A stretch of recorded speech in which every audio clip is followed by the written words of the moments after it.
Hi, I'm Tristan, And I'm Ben. and this is Rwby Ramblings Episode 7. Yes, you heard right, 7, where we are going to talk about. The Weiss trailer. So, we just finished watching all of Volume 5, and what we decided to do is to go back and cover all of the content that we haven't yet covered. So, we're going to start at the very chronological beginning of when they were released, which is the Weiss trailer. Yeah, and we're going to just finish up Volume 5 simply because we started with Volume 5. We're going to wrap that up, and then we'll go from there. And so, the way that this video is going to work is that the first part of the video is we're going to look at the trailer as if we were watching it when it was just released and if we hadn't seen the rest of Volume 5. Spoiler free, essentially.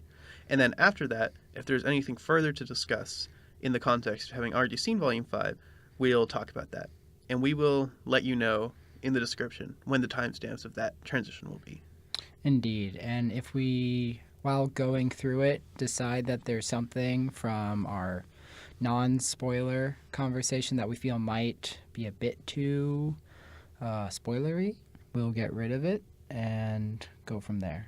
So don't worry about it. Yeah, so don't worry about it. If you suddenly hear like a break in conversation, that's because we accidentally said something we shouldn't. Any awkward moments are definitely planned. All of them. Alrighty, so Ben, what did you feel? What did you think about this trailer? So this trailer is, so it's really our first look at what Volume 5 is going to be like. Yeah. And it's, of course, after this content drought for the main Rwby series. Yeah. You know, it's something we've all been waiting for. And wow, it's just like, it's really amazing overall. It's so pretty. Yeah, I think that this is, like I said, this is our first real look at all of the major elements of Volume 5 in the work that they've done since Volume 4. And the major elements we're talking about are, of course, you know, like the look of the models and the animation, the combat, what that looks like, and then also we got to hear a full song. Indeed. Which is great. Awesome. Yeah, not too much to add on my part. Personally, for me, I found that the execution of Volume 4 was subpar, in my opinion, in comparison to other volumes of Rwby, where the animation style and the way that characters moved and fights proceeded, was a little bit choppy. But so when I saw this trailer and how gorgeous and well done, in my opinion, the fight was, in comparison to Volume 4, I was very pleased. Yeah, so just talk about that. I feel like just looking at it, like, you know, from a far distance right now, the animation and the models, like, it looks like much crisper than anything we've seen, I feel, in Volume 4. Like, Weiss looks great. Yeah. And then all of the background detail, like you can see the ice sculpture in the background and all of that looks fantastic. It does. The fight, which we'll talk about, obviously, is really great. And in my opinion, I think it's like better than any of the fights in Volume 4. And agreed. So that's a good sign for things to come in Volume 5, right? Indeed. As I already said, I felt that the fights were choppy in Volume 4. The only exception I would say would be the Crow-Tyrion fight. But in general, the overall style and mobility that Weiss showed in this trailer was very promising and very good. And as you said, a nice highlight for what there is to come. Right. So let's get into what happens. Indeed. I liked how they started off with just some frozen roses, you know, kind of Rwby, roses, Weiss on Team Rwby, and frozen. I don't know. I like the combination. It was a nice image. It was. And I think as the trailer starts, one of the first things that's important to note is that you can tell right away that this is a flashback. Yes. Because Weiss, of course, doesn't have her scar. And the fact that, besides that, which is a very neat point and took me a very long time to actually notice. Yeah, it's kind of a small thing. It is a small, but it's a very important thing, in my opinion. Right. But besides the fact that, she's with Winter, she's at her home, and she's still in her get-up from the beginning of the series for the very first arc. Right. And just the fact that she doesn't have the scar is important because it dates this as the earliest footage we have of Weiss. Yes. Because, of course, in her White trailer, which is the prequel to Volume 1, we see her get the scar. Indeed. Yeah, that was something that it took. When I finally realized, oh my gosh, he doesn't have the scar, that was great. That was a great moment. I enjoyed that a lot. That made me appreciate the trailer a lot more. Yes, good stuff.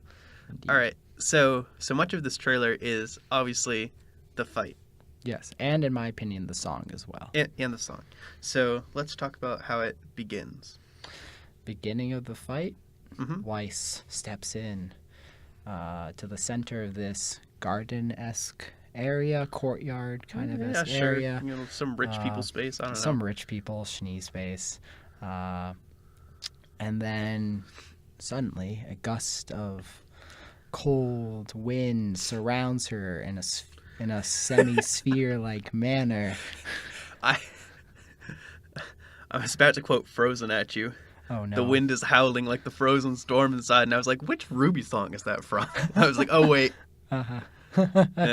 It's definitely not Weiss. All right. Yep, Yeah. that happens. Yeah. But anyway, that was a neat kind of thing. It was just suddenly... It's a little mysterious. It is. And... Especially at first. Oh, especially at first, until you see what starts forming as a result of the sphere as well. I feel like that makes it more mysterious. Considering that the end of Volume 4 started to show that those kind of manifestations were possible, Right. it wasn't overly shocking, but it does put in question who's doing it. Right, exactly. So anyway, what you're talking about is we see these sort of... These white, crystally grim that when you punch them hard enough, they just shatter. Yep, with their, like, bright blue eyes and Yeah. light coming from their mouthish area. Yeah, they're really cool. They look cool. And they're animated beautifully. Like, probably my favorite, like, instance of the animation is just, like, the grim tongue, which, like, it's, like, such a weird, small thing, but it looks, like, so good. It is. And I remember every time I see that, I'm like, wow. Yeah, and also it paints a very realistic image of what would a grim do. It's like, oh, hey, look at this prey. Let's eat it.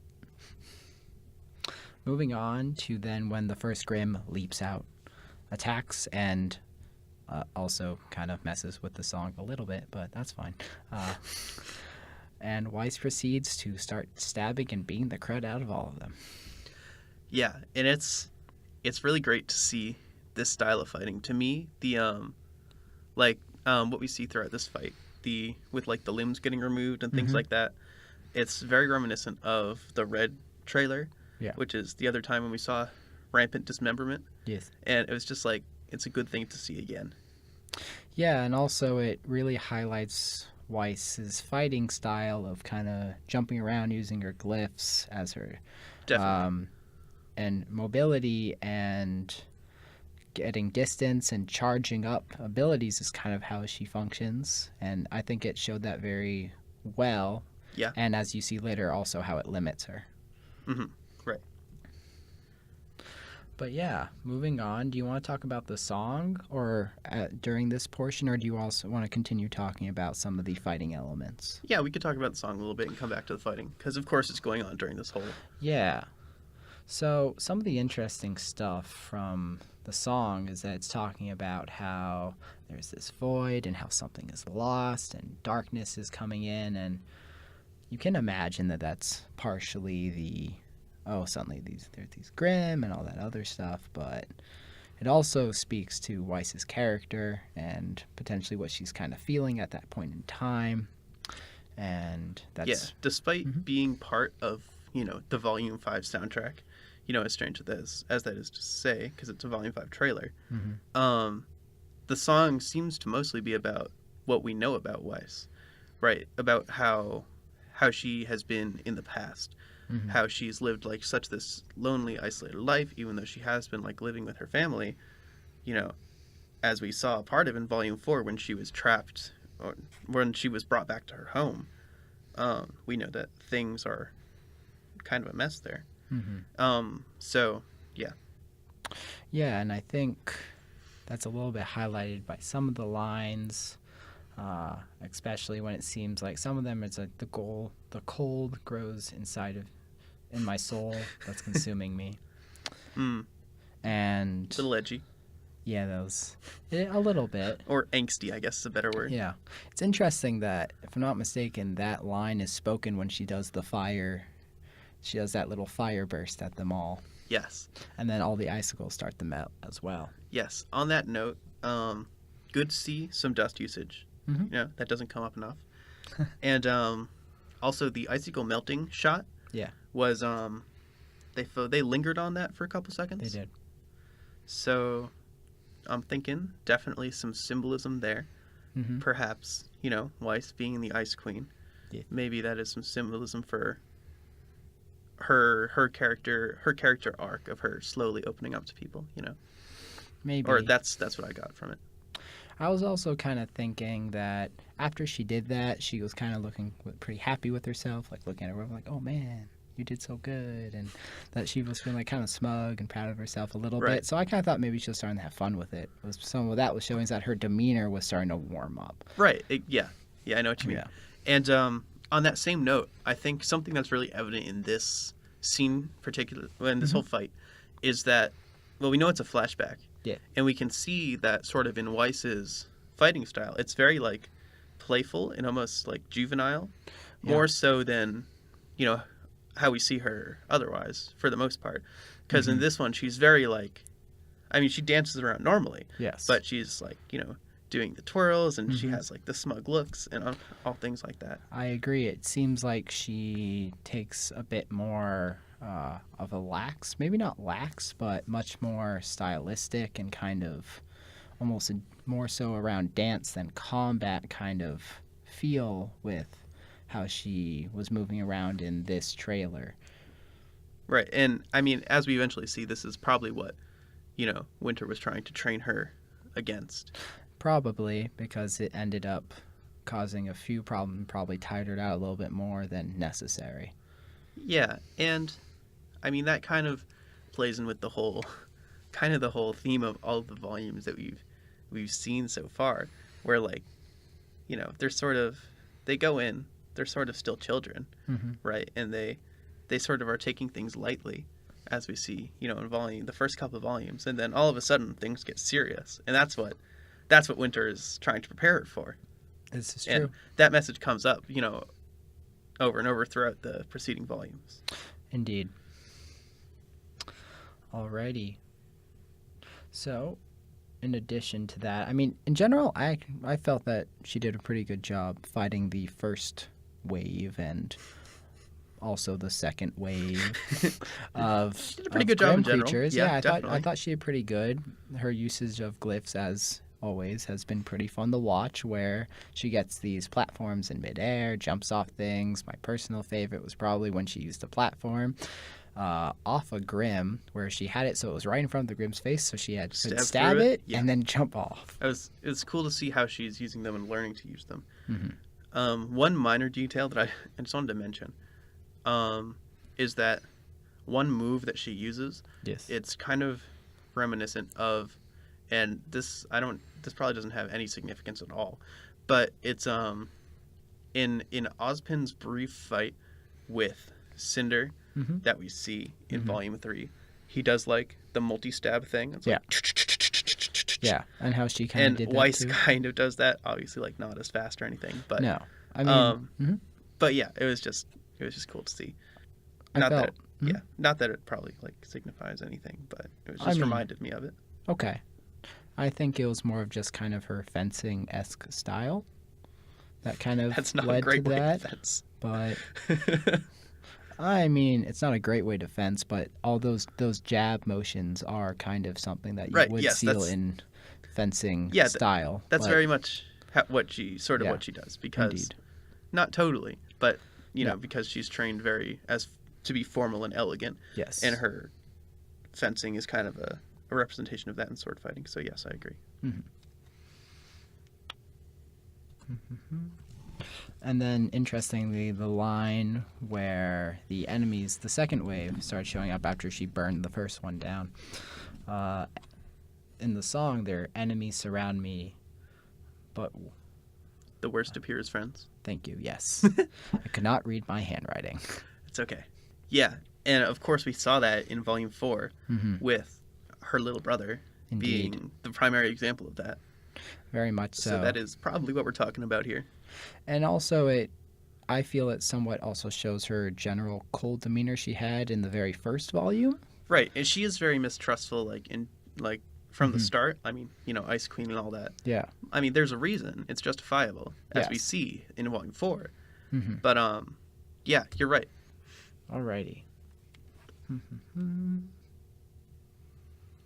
And so then, after she's fighting off all these Grimm, Yes. she does the stab thing and stabs all the Grimm simultaneously. Yes. Pretty cool. Yes.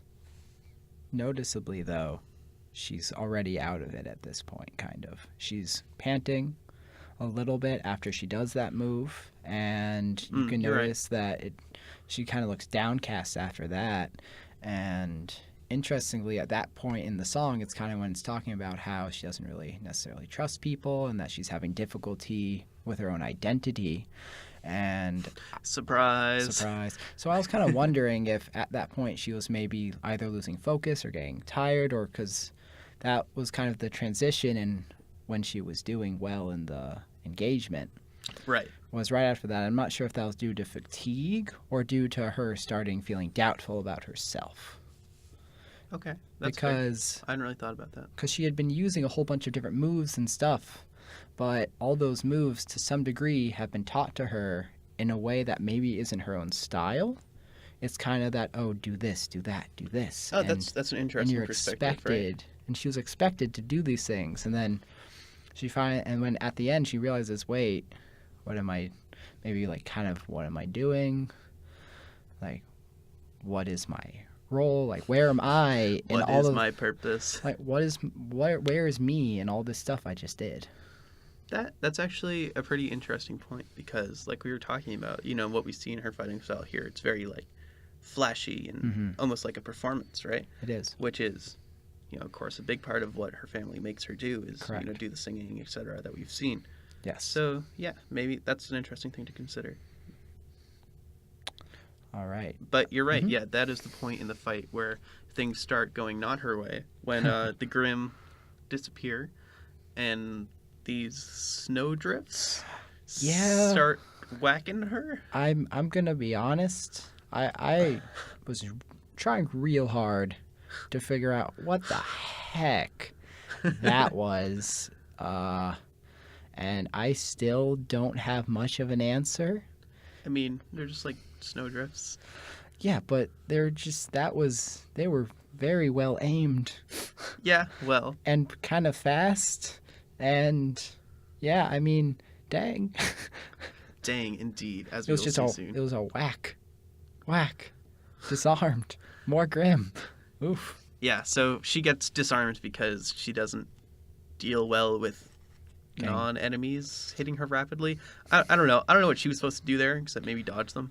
Yeah, I mean, and after she got hit by the first one, the second one came within like 2 seconds. It's not like she could kill them, so like, yeah, what are you going to do? Yeah, it was an interesting kind of test, because it's not, I fight this, it's kind of you either It's a little more avoid creative, right? Yeah, it's more of a natural or environmental-based factor, which, although I'm not exactly sure how that would ever happen again, unless it was some sort of enemy's ability. But besides which that, is possible. It's a sudden force of questionable origin. Right. Okay. So, yeah, and then she's disarmed, and the Grimm come back, or are resummoned, or whatever, and they quickly overwhelm her because she doesn't have a weapon. Yeah, and interestingly, after that happens, she actually grips her head for a moment and kind of closes her eyes. I'm not sure if it was in frustration or if she was thinking, but this is after she loses her weapon, before the Grimm come back? No, the Grimm are back, and they're coming after her. Uh-huh. And instead of just rushing for her weapon, it seems like she takes a moment to think. So and like grab her head. So I was trying to figure out why not go for your weapon unless there was a Grim like right next to it, which is possible. But it seemed that it could be either she was fatigued or like she had overexerted herself, so maybe she was going to have difficulty dealing with doing something else. Two, although this seems unlikely to me, some sort of like channeling of a glyph, because as we know she does do channeling stuff, but that seemed fairly unlikely given the expression of her face. Yeah. And three, I was maybe trying to think of a way out. Yeah. Which seems like the most likely to me. It's just she kind of just stood there, which if she didn't get that much time to think, frankly, but yeah, and I think that's probably, like we were talking about, I guess, earlier, just an example of her being unsure of herself, which is, it's sort of how we see her character develop over the course of Rwby, where, she has this identity, and then she just constantly questions it as she is actually on her own and then discovering things about herself. She's constantly questioning who she is, what she's doing, if she can believe in herself. And this is before any of that character growth has happened. So, I mean, that's a great example of that. Yeah, I actually just thought of something where maybe since she has been so not necessarily pre-programmed as a set of things, oh, this is how I'm supposed to do something, when it got to the point where suddenly she couldn't do that anymore. She had to make like a creative choice, and she wasn't able to. Right. Yeah. Which is a very interesting way of showing that she was kind of stuck because of these restraints that were put on her, because she wasn't allowed to develop her own. Because she was like, do this, do that. She got confined and locked up. Mm-hmm. So that might be something to think about in terms of why that interaction happened. But I think it ties well with, because in the background you have her talking, or the song talking about how looking at the mirror she sees someone she doesn't recognize. Yeah. And who exactly. am I, and mirror help me. Yep, stuff like that. That's Weiss in a nutshell. And as we heard, recently in another song from Volume 4, it's a shame that it took so long to set me free. Yes. Your patriarchal prison won't hold me, etc. That's Weiss right there. I mean, nothing new. But yeah. Mm-hmm. Then we have the aftermath of we have fight. The exciting reveal where she's being pinned down by the Grim. Winter! Yeah, and then all of the Grim disappear. Conveniently right when they're all going to go like, ah. Conveniently. Oh, one thing I want to point out is that, I mean, this seems like an obvious point, but they're physical. Like, they are physical beings. Even though, no, you're right. When destroyed, they become particles. Just as normal Grim. Yes. Are. That is true. Like normal Grim. So that might not that seems pretty analogous, but it seems like Grim, as we don't know enough about Grim to speculate, but assuming it was a normal beast sort of thing, like that kind of stuff wouldn't happen. So this kind of, whatever these apparition-esque, well, not apparition, but what these things are, they clearly aren't Grim. And we know that because of some stuff in Volume 4. And it turns out that they're Winter's versions of what Weiss is trying to do with the conjuration. Right, yeah. So we end up seeing that it was Winter. Yes. That seems to have been causing these summons, or what are this inclement weather around Weiss. And that's pretty interesting. It is. It shows that whatever this ability is, I guess, somehow almost blood related, you think? Well, yeah, we know that, right? Yeah. We know that the glyphs they're passed down the Schnee line. That's true. Which, they've been over. And we know that, Winter has the same glyphs. We saw that in her fight against Crow when she summoned all of the birds. Right.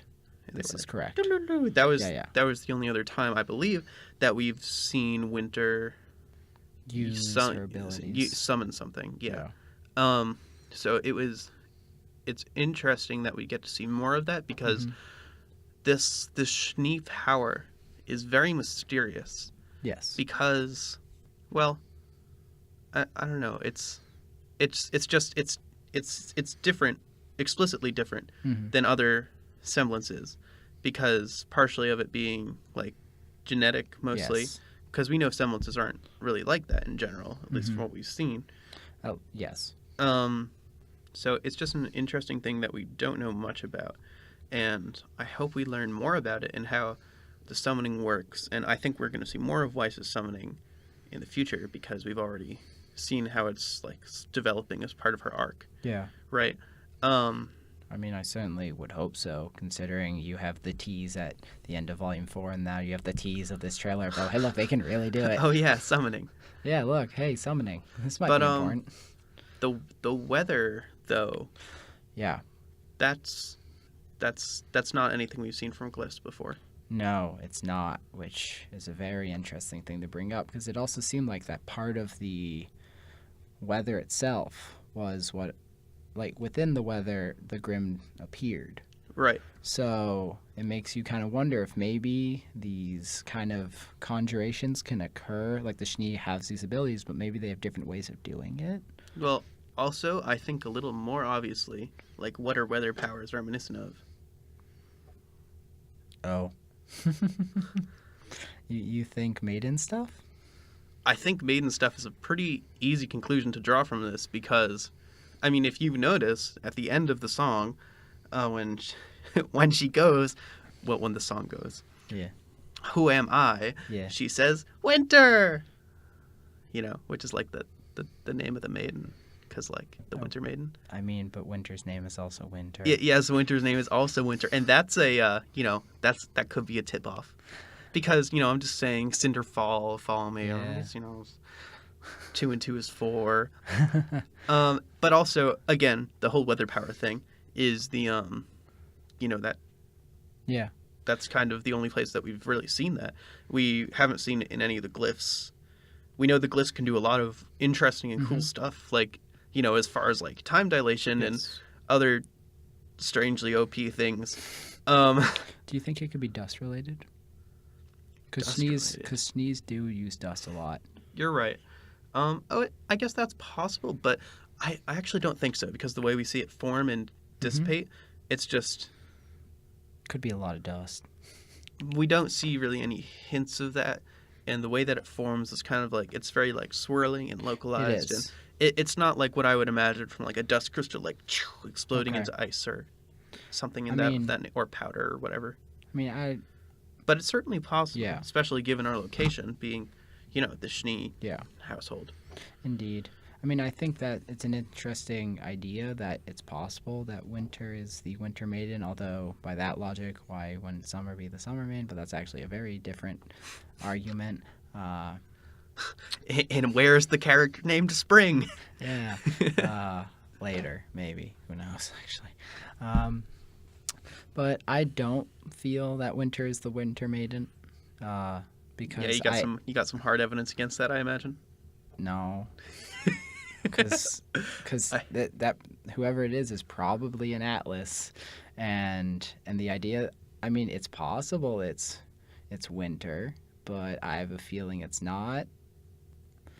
Primarily because, I mean, it's possible actually, considering that she's kind of under Ironwood and stuff like that, but she goes on missions in other countries and such, and if she was She the does. Winter Maiden, that would be very dangerous. Maybe. I mean, Not if people didn't know she was the Winter Maiden, though. Because we know, of course, that she works closely with Ozpin as sort of part of his council. that's true, but then you also kind of have someone like Crow that does that as well. Crow being closer, and also Ironwood, who is her superior, working with Ozpin, Right. so it would make sense that Winter would still also work with Ozpin. Right. I'm just saying that it's an interesting thing to think about. Sure. And it's not entirely implausible. Because there are things that point towards it. I don't think the swirling winter sphere is or would necessarily be a great indicator that, oh my goodness, she is the Winter Maiden. I mean, I'm not saying it's definitive proof, No. but I am saying that we don't have any other explanation. No. And it's, Rooster Teeth probably didn't just toss it in there, like, as just that'll look cool. Like, most of the That's things they true. do have reasons or Yep. can be explained. It's possible that we'll get some sort of explanation later. I mean, the reason I feel like it's more dust related is simply because when Weiss, as she showed in this trailer, she slammed her sword down on the ground and a whole bunch of icicles appeared, piercing a bunch of Grimm. So it doesn't seem implausible that you could change it to make it wind, like an icy wind that can even have direction and take shape. It's And also, it's possible. Also considering that she can make Grimm, I don't necessarily seem it overly implausible. She can make a few little, like a wind sphere. but the summoning powers are something that have been like defined to us that we've seen in the past. You know, It's true. It is a new element. Not that. Again, we don't know anything really about how the Schnee powers work, and I hope we learn something about them. So, at the end of Volume 4, or near the end of Volume 4, we learn, or Ironwood says, that Winter is in Haven. This is true. In Mistral. And obviously that is where Weiss is. She is heading to Haven. This is true. So I hope that we have the chance to see Winter and learn more about it there. Yeah, it would be nice if we get to see Winter again. Don't get to see her that often, really. Yeah. And then after that, we go into like the actual dialogue of this trailer, of which there is not much, but Winter, looking exasperated, says, "I won't always be there to save you, Weiss." Yeah, which is a fair statement considering she does travel the world, works for Ironwood, and she's not going to be able to always babysit her little sister. Mm-hmm.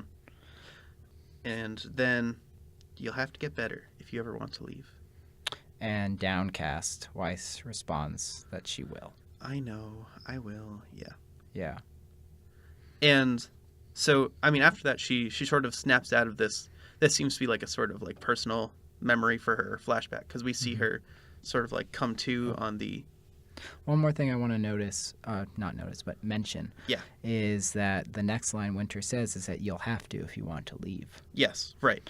Yes. And so I was going to say that okay. she's thinking about this on like her way out of the Schnee household to, you know, what we saw at the end of Volume 4, the last we saw of her was her sneaking out on the plane and going to Haven, Mistral, whatever. Yes. So, you know, that's in her mind there. So she's clearly thinking about, you know, whether she's improved. And of course, that was her whole arc in Volume 4, was her sort of like working up the strength and the courage to break free of her family. Yes, and having been successful in doing that, at least physically, in terms of getting out of the house. An important first step. It is an important first step, but noticeably after she suddenly wakes up, shocked a little bit, peers into the horizon and sighs. Yeah. What do you think the importance of the sigh is? Well, I mean, so it's pretty clear the conflict with her family is not, like, it's not resolved neatly. No. She has left. Yes. But there's still a lot to deal with Jacques and her little brother and because, you know, they're gonna disown her. They don't know that she snuck out. Yep. Her little brother is just like scheming to get the inheritance, and you know, Jacques' a dick. We know that. Yeah, kind of. I mean, it hasn't been resolved by any means, and there's still more for her to face in the future. Yes. Of course, I hope she, you know, teams up with Team Rwby first, because, you know, it's been long enough. But who knows? I mean, me and a friend of mine, we speculated that it was going to take a while for Team Rwby to get back together. So, although they are going to the same area, they're going to the same country. The country's going to be pretty big. We don't know how they're going to be able to get back together, if they even will be able to. Right, and I think what I thought when I saw this first time, or when I was thinking about, I guess, how they were all going to reunite at the end of Volume 4, my assumption was that it'll probably take like a full volume, because, I mean, especially Blake, she's way out there, right? That's true. So, like, I mean, arcs will happen, and we hope that they will rejoin because I definitely like the conjoined storylines better than the having like six The different separate storylines. As much as I like the storylines, just the format of the episodes is not conducive to that. When you only have like a couple minutes per thing, and then you know you don't get that storyline the next episode. And anyway, it's just nicer to have the fewer storylines in this Rwby format. Of course, they should just switch to 50-minute weekly episodes, and that would solve that problem. Oh dear. I think that's asking a lot of Rooster Teeth, but I understand. They can handle it. As a fan, oh gosh. As a fan, I understand where you're coming from. I don't think they can. Not yet.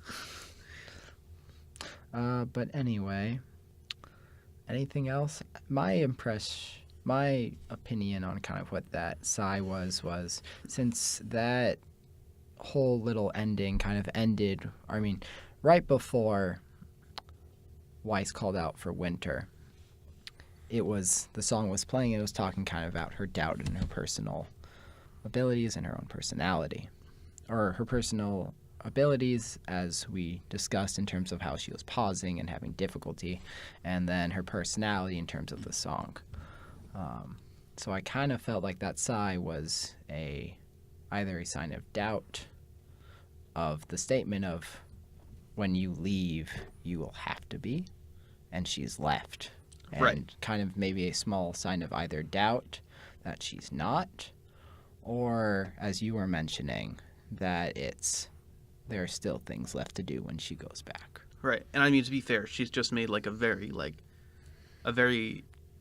big decision that's going to have serious, far-reaching consequences. Yes. Because she's decided to run away from home. Yeah. So I understand her having doubts because it was she had to be very sure of herself. All right. Yeah. Indeed. That's about all that I have to say about this trailer. Okay. Which was wonderful to watch. Yeah, I guess the only thing I want to add is that with the timeline of pre-Scar, it kind of gives us a little glimpse of what Weiss was like before the Scar, which I think is nice because I believe her personality kind of hardened a little bit after getting the Scar. But yeah. So it was nice to kind of see a little bit more playful Weiss. Yeah, she got a little more serious, which is perhaps, again, what Winter was trying to train her to be. Which was probably Which hopefully necessary. will end up helping her in the long run. Exactly right. Indeed. I don't think that Scar will be a bad one to have. All right. So that's going to wrap up our non-spoiler talk.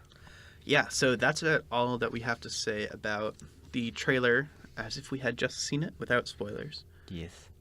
So we will move on to mentioning, I guess, a couple things. Shifting into I've already seen Volume 5 mode. One thing first. Okay, I haven't seen Volume 5 yet.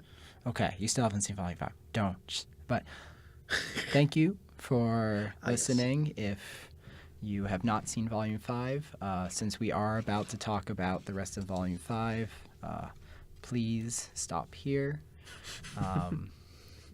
We don't want you to get any spoilers about what's to come. It's very exciting. So please just take the time and watch it for yourself. And if you want to come back and listen to this next bit, you're welcome to. But yeah. Oh, just to give you a small update, we intend to do this for the rest of the trailers and then the rest of Volume 5. So please stay tuned for that as well. Cool. All right. Once again, spoilers are about to start. All right, shifting into Volume 5 mode. So, watching this trailer back, we've already discussed, basically the contents of the trailer, essentially. Yes. But I think obviously the biggest thing that happens in Volume 5 regarding this is that it's very, foreshadowing is the name of the game, as it always is with Rwby. And, yeah, obviously we see this trailer play out, the message of this trailer play out, in a couple key parts in Volume 5. The first, of course, being when Weiss is initially captured by Raven, and then she has this really embarrassing moment where she's in this cage, and she's like, do you know who I am? Winter's gonna save me. Winter's not here to save you. And then they're like, lol, you're an idiot. Yeah. Didn't you hear? Winter's not here anymore. And of course, that's exactly what the trailer came true.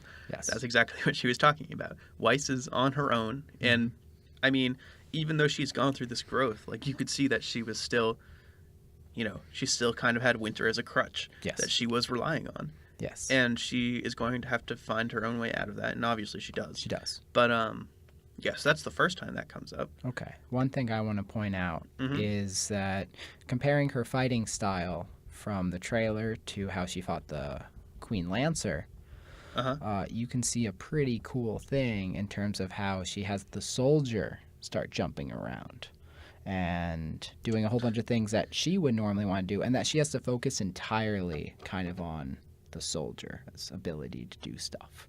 Like, she was just kind of sitting there and just focusing on having the soldier do what essentially she would try to have her body do. Right. Which, Okay, yeah.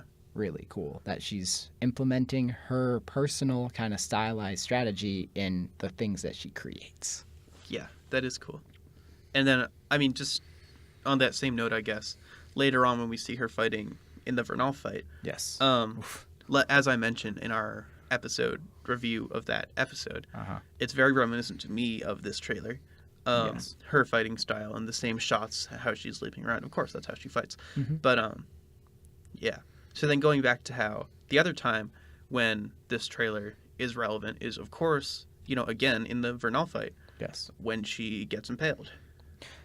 Yes, very much so. Simply because it shows that she wasn't necessarily ready for a foe that she can't really handle. Mm-hmm. And at this point, we have determined that Vernal is not actually the Spring Maiden. It was a ploy.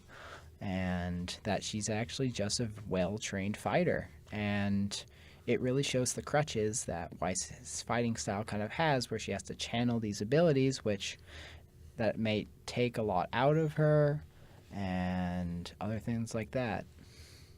Yeah, and of course, I mean, as we know, we're going to go to Atlas in Yes. Volume 6. So, kind of like we were mentioning before, we have this chance to explore her unresolved plot lines and hopefully get her up to, I want to say, the same level of self-sufficiency as the rest of her team. Because a lot of the rest of her teammates have already undergone a lot of that transformational growth in their own plot arcs. Mm-hmm. Yang and Blake, obviously. Yes. It's my turn. Yeah. Oh man, I'm great. Yeah, it's true that Weiss, in terms of her power, has certainly gone up. I don't think we can deny that based off, if you want to compare the trailer to where she was in that Lancer fight. Well, yeah. That her power has gone up, honestly, more than I could believe. But yeah, that's fair. But her personality, in terms of her connection with her family and feelings toward them, has certainly changed, but not to the degree that they need to yet, which Volume 6, going to Atlas, as Volume 5 was Menagerie and Blake's arc of development and separation from the White Fang and her family. Now it'll be Weiss's turn to deal with her family, the Schnee name, which her line in the Vernal fight was, "I'm more than just a name." When Vernal simply told her, let's see what the Schnee name's really worth. Right, and she's definitely made a lot of that journey, but, as we've already said, there's still parts to make. Yes. And, yeah, I'm excited to see that, especially because Winter is presumably going to be in Atlas and Ironwood and her own family. And so it'll be good this time to actually hopefully see Winter. Yes, to actually see Winter in a non-flashback. And we know the Winter Maiden is probably hanging around somewhere, and I would imagine she's in Atlas, because Atlas seems like a pretty secure, lockdowny location where you have embargoes on other countries. I imagine Ironwood would keep the Winter Maiden fairly, she might keep her fairly close. So not I mean, do they know? Are they aware of the Winter Maiden? Who's they? Sorry, Team Ozpin. That she exists? I mean, obviously that she exists. I mean, where she is. No. Or, I mean, at least they haven't told us that they know where Correct. she I imagine exists. Ozpin has a decent idea, considering he's like, we gotta go to Atlas. But, yeah, in the same vein, they were actively searching for Maidens. the Spring Maiden, Yes. because they didn't know that Raven was the Spring Maiden. Uh-huh. So the fact that they aren't, frantically searching for the Winter Maiden makes me think that they already know, potentially, where she is, which I think lends weight to the theory that I was talking about before, where Winter is the Winter Maiden. It's certainly possible, but in the same way that in this volume is when we're introduced to Vernal, who is the supposed Spring Maiden. Right, that's it's true. possible in volume 6 we will find out who the supposed Winter Maiden is. It is still a possibility as Winter. I do not believe it is a high one, but it is possible.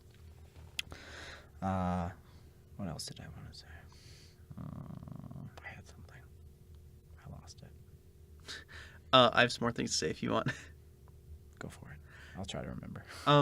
So just like in the vein of going back to Atlas and the things we're going to see there, I think another interesting thing that I was thinking about when I rewatched this trailer like a million times, is so there are a couple things in Atlas, and one of them is the Atlegian military and the Atlegian military technology. Yep. So of course we have the possible return of Penny, right?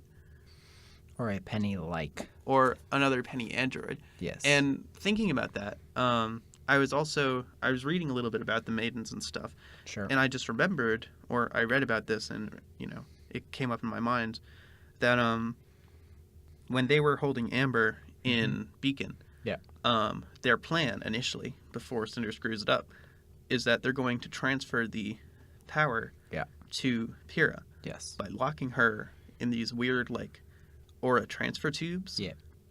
And those aura transfer tubes are Atlegian technology. Mm-hmm.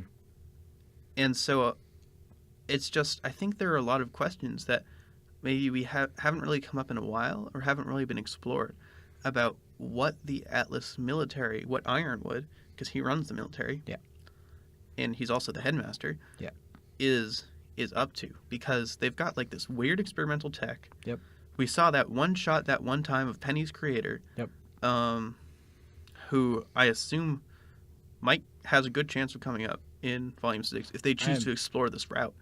I imagine the creator would come up simply because Rwby was Penny's friend and knows that she was from Atlas.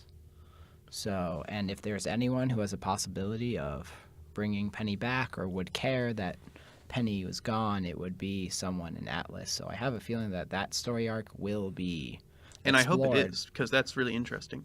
And I think, a bigger question too that we obviously don't know anything about is why Ironwood was making Penny these human androids. Because Cinder brings it up in her monologue when she's during the fall of Beacon. Yeah. She says, what purpose would they have to make a soldier that looks like a little girl? I'm pretty sure the Grimm can't tell the difference. It's true. And that is a good point. And one thing that I was thinking that probably isn't true, but is, speculation, is putting two and two together between, we know they were making these young girl robots, and they also have this aura transfer device. Yep. Maybe Ironwood's plan was to see if he could transfer the maiden aura into Penny or something, or into a robot, into a robot, so that it could be completely under his control. I like the idea of not necessarily that, but transferring aura into robots. I don't know how likely that is, but it's a really interesting thing I think to think about, because there are all these loose ends that we have that are waiting to be plot points. You know? It's possible. So maiden powers are, as far as we know, different from aura. Right. Yeah. And I don't remember the details of what exactly the transfer machine was going to do, but it was definitely going to transfer the maiden powers. Yes. So it could be that this is now pure speculation, that you can transfer if you can transfer aura into a robot, then if you want to argue that you can transfer the winter maiden powers or maiden powers in general into a robot, then it could be that you have, similar to how Ozpin continuously jumps bodies, you can have a winter maiden that continuously jumps bodies, except via a different way using technology instead of whatever powers Ozpin has. Meaning that whoever this Winter Maiden is, maybe they know who it is because this person's been alive for a very long time. Well, when you say this person has been alive for a very long time, I think what you're getting at is... What do you mean by that? Sorry, go on. I mean, I guess what I'm saying is that if they're trying to make it so that humans, or not humans, but robots that have like kind of human-esque technology, like maybe Ironwood is trying to have it so that you can also transfer like personalities. Well, I don't think the point of, well, at least my interpretation of what that machine did was not that like it transferred consciousnesses. Yes. But that it just transferred the power specifically. So what I'm saying is that if they have robot technology that acts like a person, and they were to get to the point where you could transfer the powers and the consciousness of the person, so you have the same person continuously being the Winter Maiden, essentially. Like, let's say they get too old. Right. Like, yeah, I know what you're saying. Or fatally injured. That would be a very interesting workaround. But and the reason I think that is because Penny is specifically female. Well, and yeah, maiden powers can only go to females. Right, yeah, and that's sort of what was, yeah. That's the theory. Exactly. Yeah, that's part of what made me think about that, because, of course, we know the maiden powers, the way they're transferred, they only go to maidens. Yes. So that would partially explain. So do you think that... do you think that Penny has, like, a legitimate consciousness? I think she was getting there. I mean, she was definitely like a person. Yeah. But, I'd never thought of her as having, like... It seems like what you're proposing is that she has, like, a legitimate human consciousness. I guess... As opposed to a robot consciousness? Yeah. Oh, boy, philosophy. That gets fun fast. But, I guess, to some degree... This is now a philosophy podcast. Great. I guess we'll have to change that. But anyway, in terms of Penny actually having a human consciousness, I'm not so clear about, but it might be along the vein of trying to create a sort of entity that could contain a human consciousness, so then you could transfer it into it. Right. Yeah, or just having it so that human or robots could develop their own consciousness, and then you can do a whole bunch of wonky fun stuff with that. Right. And I mean, if you just compare, actually, I mean, there were other robots besides Penny that were in the Allegiant military. Those random soldier bots that we saw in the Battle of Beacon, whatever. Yeah. That whole major plot point. Yes. But Penny is a robot, obviously. Yes. But she's also very different from those robots in that Yes. she does have a personality. Yes. And so, I mean, I think that kind of lends weight to what you were saying about, like, maybe it's possible that they're experimenting with the transfer of consciousness. That would be a really cool plot for Volume 6. That would be a very dark plot for Volume 6. Yeah, I don't think they're worried about that. I don't either.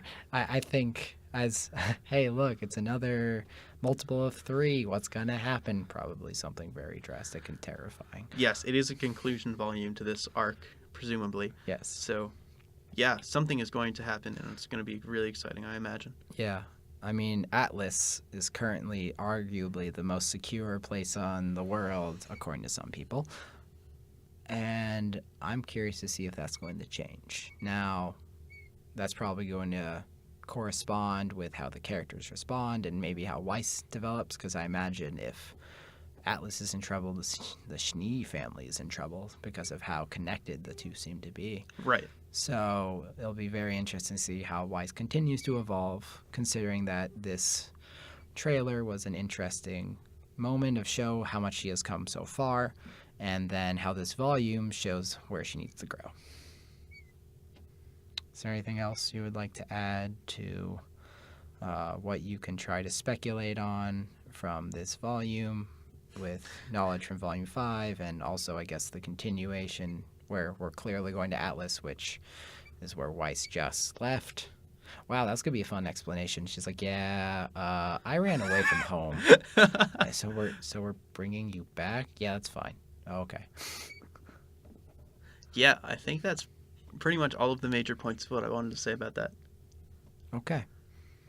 All right. Well, to summarize that, it's winter might be the winter maiden, and we're divided on that, but that's fine. Various ideas on how the trailer was foreshadowing for what happened to Weiss with a certain impalement incident. And then many theories about what's going to happen in Atlas, because this is Weiss's trailer and we're going to talk about Atlas because she just left it. Mm-hmm. Anything else? No, I think that's about it. All right. Well, thank you for listening to the spoiler section of Rwby Ramblings, episode 7. With our talk on the Weiss trailer for Volume 5. If you want to contact us, let us know what you thought about this non-spoiler, spoiler kind of idea that we got going, please either post it in the comments or let your us thoughts know on any of our wild theories. Please let us know, because I'm interested to hear. at rwbyramblings@gmail.com. Thank you once again for listening. And I'm Tristan. And I'm Ben. And that was episode 7 of Rwby Ramblings.